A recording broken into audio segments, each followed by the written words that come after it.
Build up the perfect fighter di tahun 2025. Tahun 2025 adalah tahun yang cukup memorable untuk dunia combat sport UFC. Banyak pertarungan hebat yang terjadi, dan para petarung pun berusaha menampilkan yang terbaik di sepanjang kompetisi MMA terbesar di dunia ini. Namun, sudah menjadi sifat alamiah dari kompetisi, membandingkan para fighter adalah hal yang sangat menarik, terutama bagi saya yang kebetulan sedang libur kerja karena liburan semester dan akhir tahun. Dan di video kali ini, saya akan membahas build up perfect fighter sepanjang tahun 2025. Build up di sini maksudnya adalah memberikan penilaian secara subjektif terhadap skill fighter. Siapakah para fighter yang memiliki skill terbaik di aspek fighting style MMA sepanjang tahun 2025?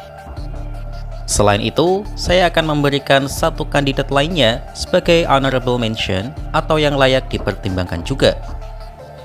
Dan karena ini subjektif, jadi memang suka-suka saya saja, yang tentunya pasti ada perbedaan dengan yang ada di benak teman-teman.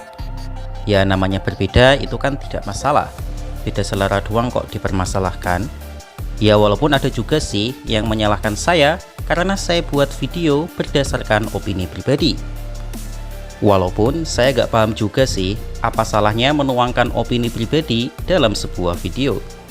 Well, anyway, yang akan saya gunakan sebagai aspek penilaian adalah standar, yaitu sisi power, strength, cardio, boxing, kick, wrestling, submission skill, fight IQ, mentality, dan microphone skill. Jadi langsung saja kita mulai pembahasannya. Yang pertama adalah power. Power di sini merujuk pada kekuatan fighter untuk meng-KO lawannya. Dan pilihan saya untuk yang terbaik dalam power jatuh pada Ilia Topuria. Suka atau tidak, selain sangat gesit dalam menghindari Arman Tsarukyan, Topuria memang memiliki power yang luar biasa. Tak hanya itu, presisinya yang akurat membuat powernya semakin mengancam untuk menidurkan lawannya. Di laga melawan Charles Oliveira, Topuria melepaskan beberapa jab ke Charles, dan hanya dari jabnya saja, wajah Charles sudah mengalami pendarahan hebat. Dan hook kanannya langsung menidurkan Charles yang notabene-nya lebih besar dari Topuria. Jadi untuk power, saya rasa Topuria adalah yang teratas. Honorable mention untuk Alex Pereira. Kedua adalah strength. Strength mengacu pada kekuatan fighter dalam melakukan grappling dan ground control. Untuk posisi ini, saya memilih Khamzat sebagai yang terbaik. Ini dibuktikannya dengan mampu membanting dan mengontrol DDP hanya bermodalkan double leg takedown. Meskipun DDP sudah tahu bahwa Khamzat akan menembakkan double leg, tapi ia tidak mampu mengantisipasi kekuatan Khamzat dalam tembakannya. Honorable mention untuk Merab Dvalishvili. Selanjutnya adalah aspek kardio atau stamina. Kalau untuk yang satu ini singkat saja, Merab adalah yang terbaik. Udah itu aja, gak perlu dijelaskan lagi. Honorable mention untuk Max Holloway. Aspek berikutnya adalah boxing. Boxing di MMA sangatlah subjektif karena memang berdasarkan selera. Ada banyak fighter yang layak menjadi yang terbaik di sini, seperti Topuria, Jack Della Maddalena, ataupun Max Holloway. Namun di tahun ini, saya akan memilih Piotr Yan sebagai MMA boxer terbaik saat ini. Ia sangat kalkulatif dan memiliki damage yang luar biasa. Boxing Piotr Yan sangat unik, yaitu dengan menutupi mukanya dengan dua telapak tangan, kemudian dengan timing yang pas, ia mampu memberikan strike atau counter yang mematikan.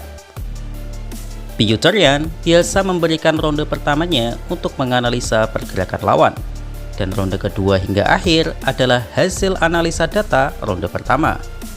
Dan untuk honorable mention, saya memilih JDM karena kombinasi pukulannya sangat cantik. Ronde pertama, ia hampir saja mendapatkan dagu Makhachev, tapi memang memukul Makhachev sangatlah sulit. Selanjutnya adalah tendangan. Ini tentu sangat sulit karena tergantung jenis tendangannya.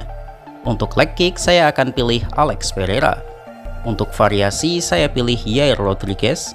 Tapi untuk knockout kick tahun ini, saya akan memilih Mauricio Rufy yang meng-KO Bobby Green. Honorable mention untuk Quillen Skull Kid. Untuk skill wrestling dan grappling, sudah jelas saya akan mencantumkan nama Islam Makhachev.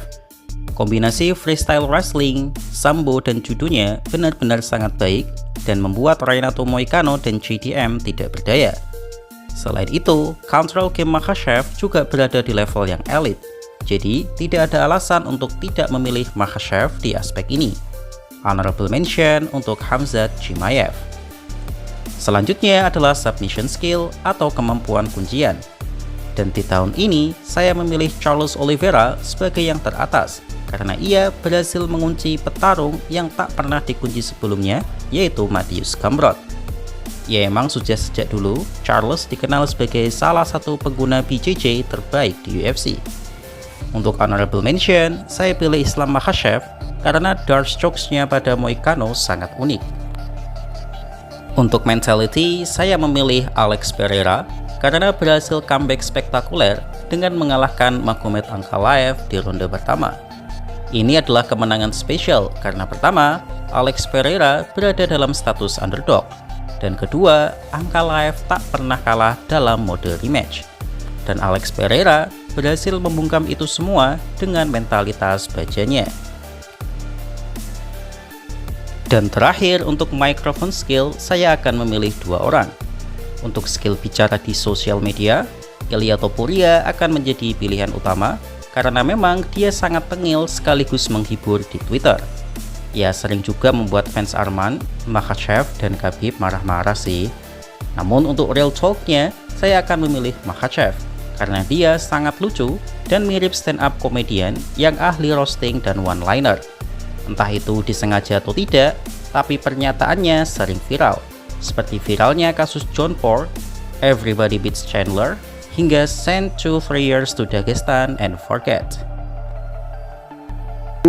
Brady beat who? Like Tony Ferguson, who else he beat? Michael Chandler. Everybody beat Chandler. I don't know. Brother, if you want your son high-level wrestling, send him 2-3 years Dagestan and forget. 3 years? Yes. Yeah, you're out of your fucking. Lalu ada juga aspek lainnya seperti dagu yang saya rasa layak disematkan pada Marvin Vettori.